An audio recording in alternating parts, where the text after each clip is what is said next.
Hi everybody, Jessie here from jessiebanks.com and welcome back to another video. So today I am pulling out the Forest Friends birthday stamp set here from CC Designs Rubber Stamps, and then I am using the MFT Extreme Back ink pad. There's my set of watercolor brushes. I only use one or two.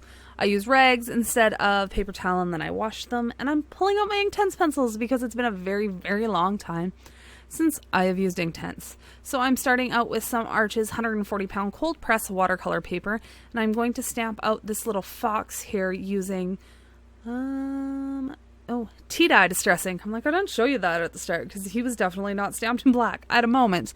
Anyway, so I'm stamping him out with tea-dye distress ink, and then we are also going to add in, I can't remember what little cupcake thingy I add here. My head's in the way, but I add in one of the cute little cupcakes from the stamp set. I love that it comes with little things to kind of complete a simple scene. That is my swatch sheet for my Inktense pencils. And I'm going to start by taking just some clean water on my brush and running it over top of all of those lines I stamped out with the tea dye and pulling them into the image. Distress inks are reactive with water, as lots of us know, so they move when they get touched with water, and all I'm trying to do is get that color to move as far as it'll go.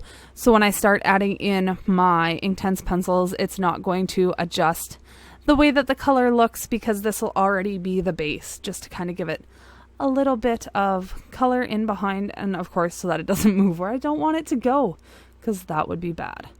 So we're just going to keep doing that over top of everything. I hope everybody's having a wonderful day. I have been busy. Work has been busy. Life has been busy. And now it's the 30-day coloring challenge, and I am again going to attempt to do a card every day for 30 days. I've never succeeded. I've attempted it every time I've played this game, and I've never finished the entire thing. But I do coloring every day, so that's really what it's all about. It's not necessarily about finishing an entire project. So I'm starting out with, I do believe this is the red oxide or something like that it's called. I don't have my pencils beside me.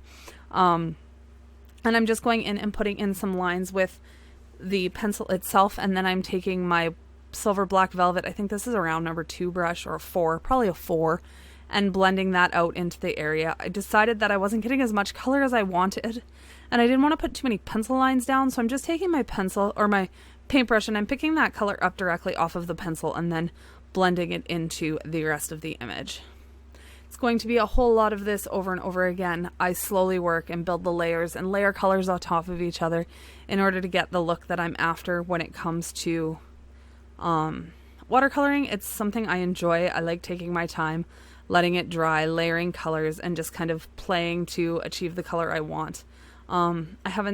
I felt a little rusty with my Inktense pencils because this isn't a medium I've been using a whole lot lately, and while they work a lot like watercolors, once you have diluted, once you've put enough water into that to make all of the pencils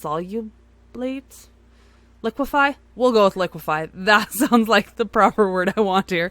And it dries, they become permanent and they don't move anymore. So it's a little bit of a different animal than playing with watercolors, but you still achieve a watercolor look as you're going through it. So it's a little bit of a learning curve every time I play with them to see how, because I don't do it often enough. I do seem to like pulling the color off of the pencil rather than coloring with the pencil and then attacking it with my paintbrush.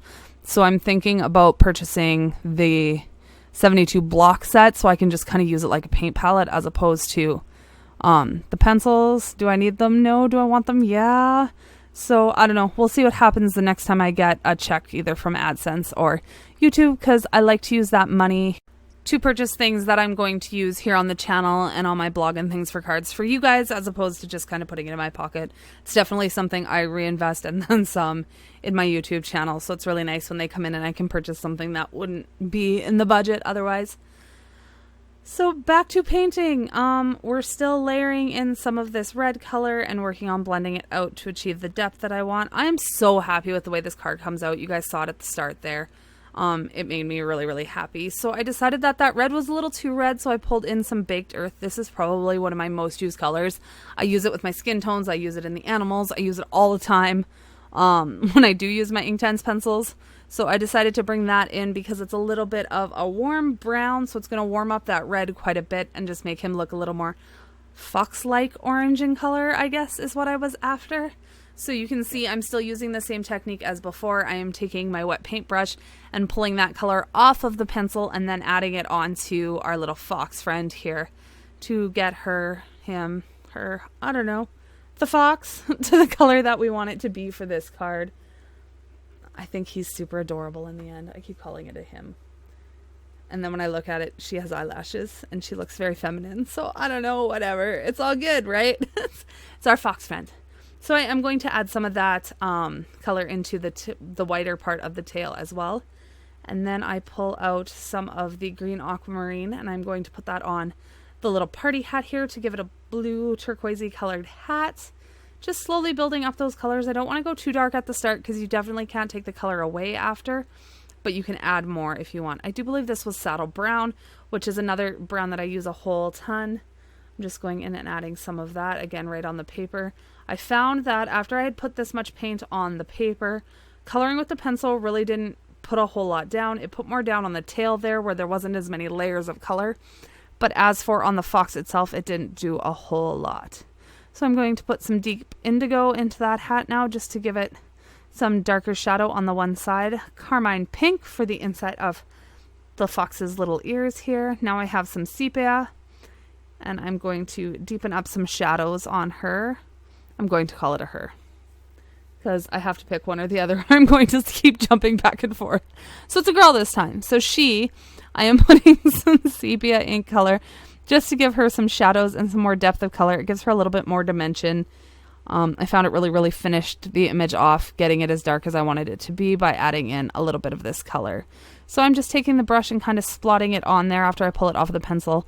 And then I rinse off my brush and I move it around just to fade it out into the rest of the image. Make the tips of her ears really dark. And add a little bit of it into the tail as well. I decided that it needed a little bit of that color too, so that the fox all felt kind of the same tone. Now I have Indian ink here and I'm going to use that to start putting shadows in our little muffin wrapper here for our cupcake. So I'm going in and I'm putting all of the little lines and then I'll add a little bit of a wash of it to just make it look a little more complete. I'm starting off with mauve to paint in our icing. I figured purple would be a nice contrast for that red. So I always start light and work to darker in terms of watercolor, Inktense, any sort of water soluble medium like that. I like to start really light and then work in dark. So I'm coming back now to add in a bunch of the detail to our little fox friend. I'm going to fill in the darker part of her mouth, her little paws, her nose, and I'm going to bring her eyes back to life here using this ink black color. I went to a smaller paintbrush, so this is around number 2 from Silver Black Velvet. And I'm going to go over top of all of those lines that I just did with the pencil and color them, or I guess add water to them so that I can make it look like watercolor and more solid to everything else. So I get our little feet done. Then I'm going to pull a little bit off of the pencil itself to add in some cute little eyelashes on her and her eyebrow back in. And now I'm going to take deep violet and start adding that in to darken up our icing on our little cupcake here. I think this card turned out so cute, you guys. I'm so happy with this one. It's a lot different than a lot of things I usually put out, which made me really happy. And I just think it turned out absolutely adorable. So we're going to deepen up our little purple cupcake. And then I think all we have left is a little bit of ground and some background to do on this one. So I pull in this oak color. Oh, and that's what I add to the bottom of the cupcake. That's what I did there. And tan as well. And there's our little cupcake wrapper all done. Now I'm going to pull out this Distress ink in the tea dye. This is the same color I used to stamp him. And I'm going to just kind of splurge it, just kind of splash it into the background in random areas around our fox to give him a bit of a glow. And then I just kind of move it all over the watercolor paper. It's not painted solid. It's kind of like a watercolory effect, but I'm using the ink pad so that it matches our stamped lines because I didn't take the painting right out to the edge of the stamped lines. I kind of left a little white ring around her, kind of, sort of. You can see it in the picture how I didn't paint, bumped the camera, sorry about that. How I didn't paint her, or microphone, how I didn't paint her all the way to the edges, and this just kind of finishes it off with blending those stamp lines out into the background and making it all work together here. So then I'm going to take some crushed olive to work on our ground. This will be what she's standing on. I start really, really light, and then I can add more pigment, less water, to darken everything up. Because she needed something to stand on or she was floating. This is a little bit more of the tea dye color, because I forgot to do it in between her legs and I thought it looked funny. So let's take some more of that green, darken it up a little bit, wash it out. And then I decided to put a tiny little bit of forest moss down there as well, just to give it a little bit more shadow underneath of her and her cupcake. Now I'm going to trim this one down to, what was that, 3 and, I don't know, smaller than I usually do, because I found this piece of paper that I really, really liked. I've had this paper forever. I'm not even sure what paper pad it was out of, but I thought it was really, really pretty to put in the background and then put her on top of. So we're going to trim her down a little bit more. So I think she comes out at like 3 1/4 by 4, something like that. So we're going to put some faux stitch lines all the way around that one. And then I decide I want to add some more of that tea dye into the background. I grabbed a bigger brush so it didn't take as long, because that's why I have bigger brushes.